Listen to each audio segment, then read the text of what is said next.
Imagine waking up tomorrow, stepping out your front door, and realizing that every single roadblock you've faced for the last 12 months has simply vanished. Poof, gone into thin air. Sounds impossible, doesn't it? Well, completely impossible. Right. But when we look at the sky energies for the tremendous effects of this month, oh, my nasty birds, my honeys, that is exactly what the mathematical data is showing us. Well, Hello and welcome. We are looking at a massive stack of star charts and sky indicators specifically to map out April 2026, just for you, our absolute favorite, adventurous Sagittarius. it is a breathtaking celestial picture. It really is. Looking at the exact degrees and transits for this month, I'm practically vibrating in my seat. The sheer velocity of the math here is just stunning. I can feel it. I mean, I am buzzing. Now, you know Sagittarius are impatient? Oh, Exactly. So I'm getting straight to the point. You guys want the destination without the travel time. The central thesis we extracted from all these charts is this April 2026 is the month you stop preparing, stop waiting, and finally start leaping. My dears, this month is pure, unadulterated fire. I can't believe it, honestly. What's fascinating here is that April 2026 acts as, like, the true astrological new year. And here is the absolute best piece of data from the ephemeris. All 12 major planets are moving direct. Wait.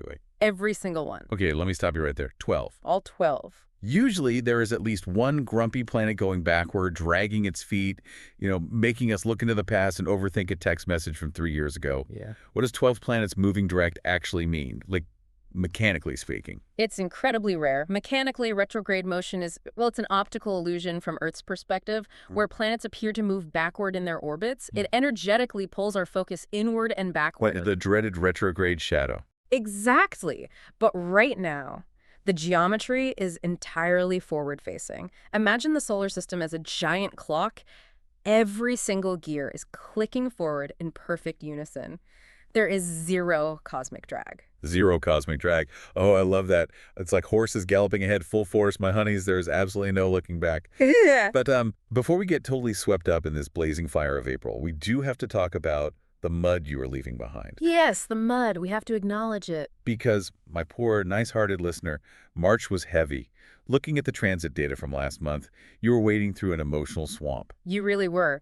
March had incredibly heavy, watery Pisces energy, and all of that was focused entirely on your fourth house. Ugh, the fourth house. And for a fire sign like you who needs open skies to shoot your arrows, being trapped in the fourth house of deep childhood roots, privacy, and introverted emotions, I mean, it feels like being locked in a damp basement. Haha. A damp basement is the perfect way to describe it. Water naturally suffocates fire. It was draining, it was emotional, it felt sticky.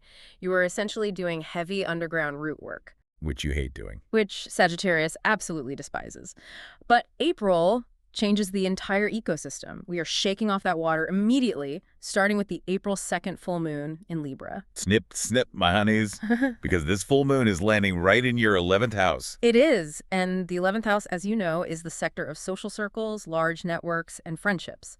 A full moon is essentially a giant cosmic spotlight illuminating exactly what is working and what is failing. A huge spotlight. Exactly. Yeah. This is a harvest time, but it's also a time for cutting out the dead weight. Hold on, I have to challenge this. My dear listener loves everyone. They are the ultimate social butterfly. They really are. I mean, a Sagittarius will go to a coffee shop, strike up a conversation, and suddenly they're invited to the barista's destination wedding. Why on earth do they need to trim the fat from their friend group right now? That is the classic Sagittarius dilemma. You collect people because you are so open-minded and fun. But here is the underlying mechanism of this Libra full moon. It is entirely about energetic economics. Energetic economics. Okay, tell me more. Look at it like a bank account. No. You only have so much social currency to spend, right? The Libra energy demands perfect balance. If you look closely at your circle, the full moon is illuminating the emotional vampires. Oh, we all have them. Yes. The friends who only call to complain, the groups that drain your optimism but offer absolutely no support in return, you are operating at a deficit. Oh, wow. You cannot gallop forward if you are dragging a cart full of complainers. Precisely. You simply cannot keep everyone happy. You have to cut out that draining energy to create a literal vacuum. Make some space. Right, because the universe abhors a vacuum, so it will immediately fill that empty space with the new high vibrational people trying to enter your orbit later this month. Cut them loose, my dears. Protect your peace. Because making room for good things brings us right to the fabulous financial and health perks lighting up the charts in early April. I'm looking at the geometry here, and Venus is in Taurus, sitting pretty in your 6th house, and it is sextiling an exalted Jupiter. Ah, it's a beautiful aspect. Okay, but sextiling an exalted Jupiter sounds like an advanced spell from Harry Potter.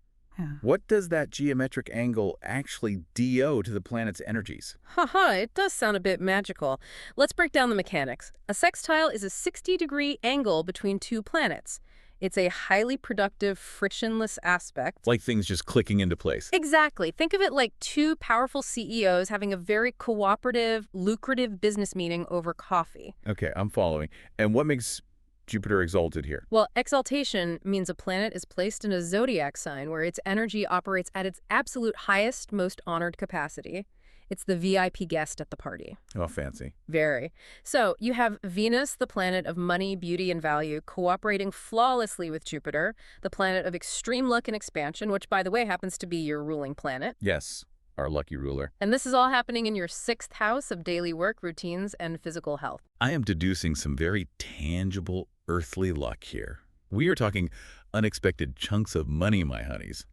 Suddenly finding out a frustrating loan is completely forgiven, or getting a random massive bonus at work. Yes, exactly. And because the 6th house rules daily routines and small animals, it could be a sudden stroke of luck regarding a health issue you've been battling. Or, finding the perfect sun-drenched rental apartment out of nowhere. Oh, I love that. Your dog might even win a local beauty contest. I can absolutely see that. A Sagittarius with an award-winning poodle. But let me pull up the data for April 3rd and 4th because I see a little speed bump. We have a Venus-Pluto square. Ah, yes, the square. And a square is a 90-degree angle, which always means friction, right? And Pluto is the planet of power in the underworld. That is exactly the mechanism. A square forces a confrontation. It raises an important question of power dynamics. Ah, yes. The workplace gossip. Let me translate this for you, my nice-hearted listener. This geometry triggers silly power struggles or intense jealousy, specifically in your office or daily routine. It's very petty energy. So petty. There is always that one colleague who wants your spotlight.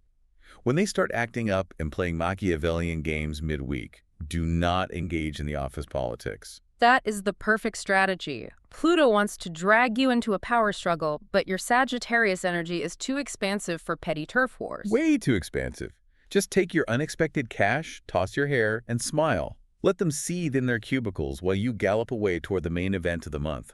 Because once that social circle is cleaned up and your wallet is happy, the true fire of the month finally ignites. The real fire. Yes, we're looking at mid-April, and the data here is, honestly, it's explosive. It is a monumental shift.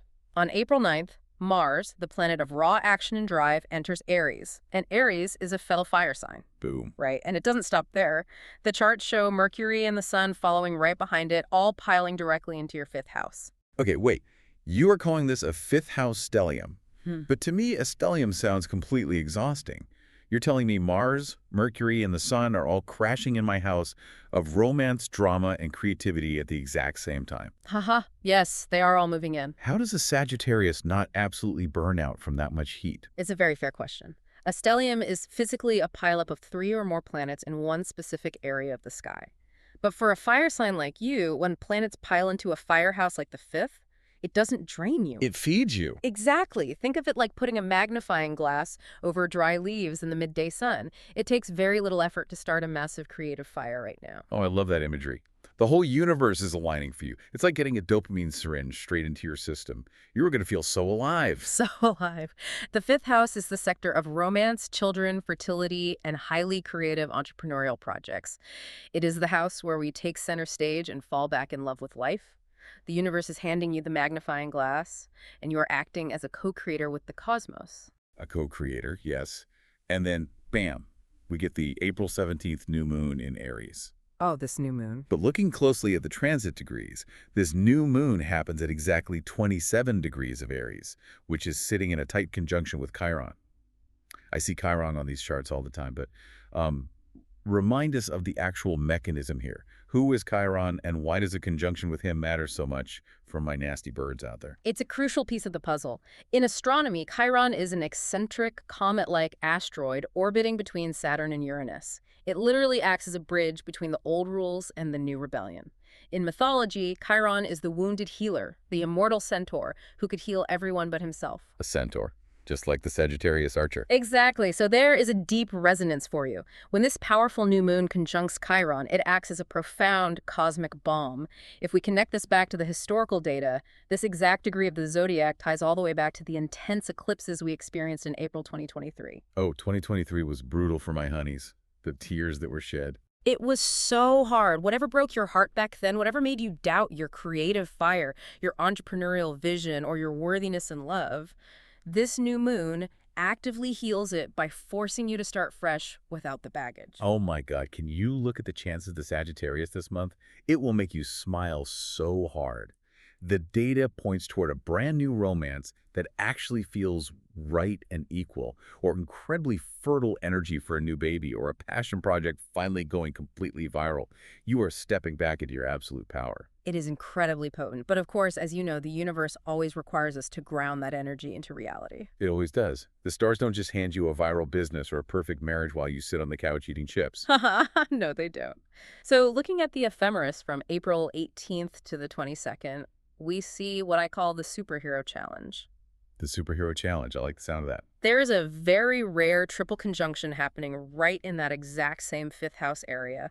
Saturn, Mars, and Mercury are all meeting up at the exact same degree. Okay, let's unpack the explain like I'm five for this dynamic, because these are three very different planetary personalities locked in a room together.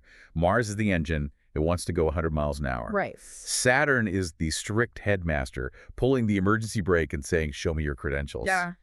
And Mercury is sitting at the desk, drawing up the blueprints. That is the perfect way to visualize it. Yeah. This is incredibly intense, serious energy mixed with raw, impulsive action. The mechanism here demands a permanent decision. You are going to have to make a highly structured commitment regarding a romantic partner, a child, or a creative project. It's time to get serious. Yes.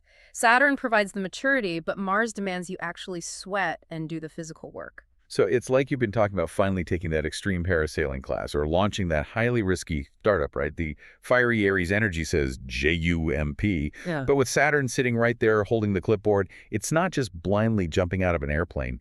It is packing your parachute perfectly first. I absolutely love that. Yes, you are packing the parachute perfectly. You are taking on a challenge. You are committing to something difficult.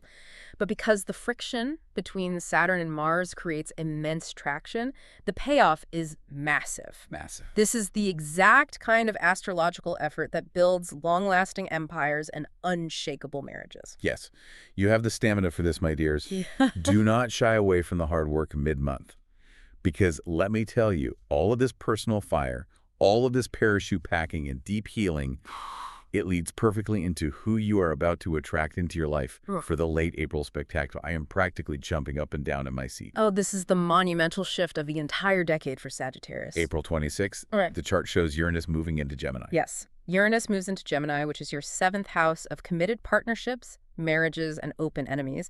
And it is going to stay there for 7 whole years. Oh. To add fuel to the fire, sweet Venus joins it shortly after. 7 years. My honeys, do you know what you can do in 7 years? But let's look at the why here. Gemini rules communication, duality, and the mind. Uranus is the great disruptor, the great awakener.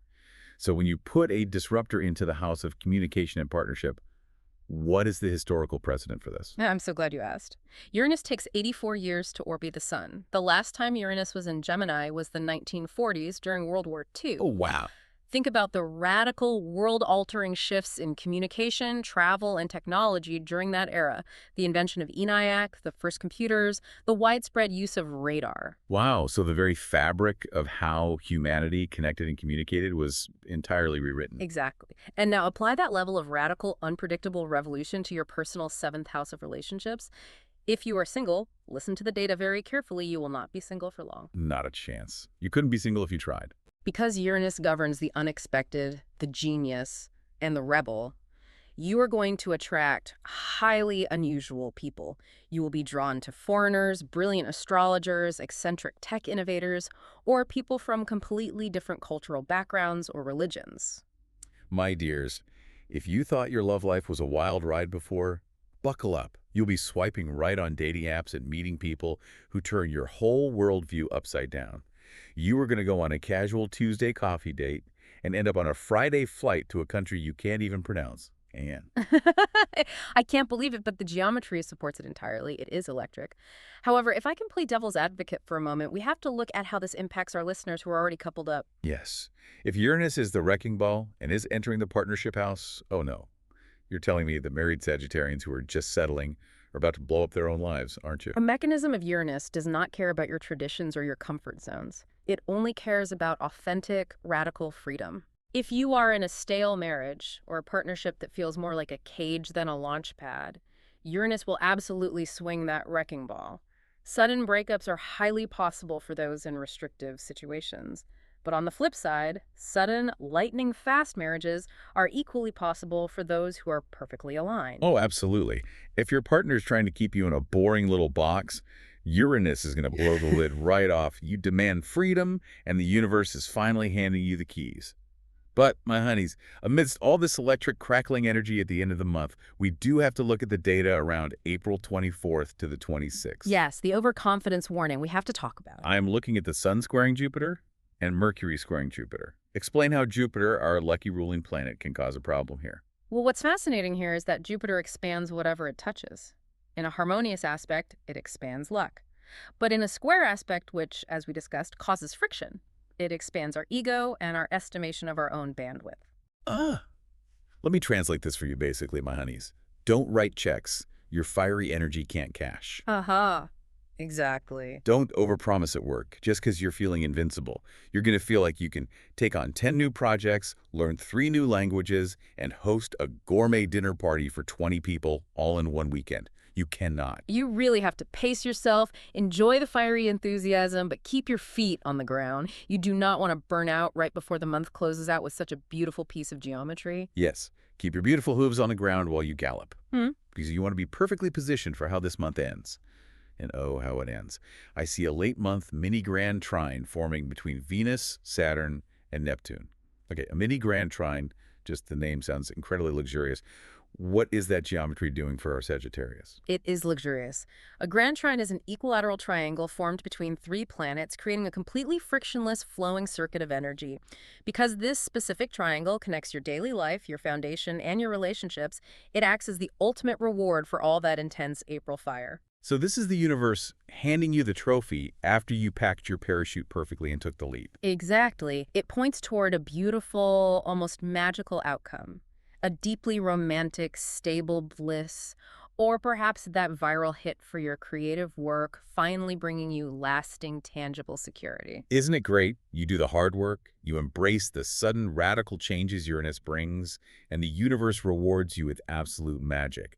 My dear listener, you are going to be glowing by the time May rolls around. You truly are. And as we look ahead to this incredible 7-year transit of Uranus rewriting your relationship sector, I want to leave you with a deep, provocative question to ponder. Oh, I love these. If Uranus is going to completely rewrite your relationship rule book over the next 7 years, who is the wild, untamed version of yourself that you need to become right now to attract your perfect cosmic match? Oh, chills. Absolute chills. Think about that, my nasty birds. Embrace the wildness. My dear listener, make a warm and hopeful wish.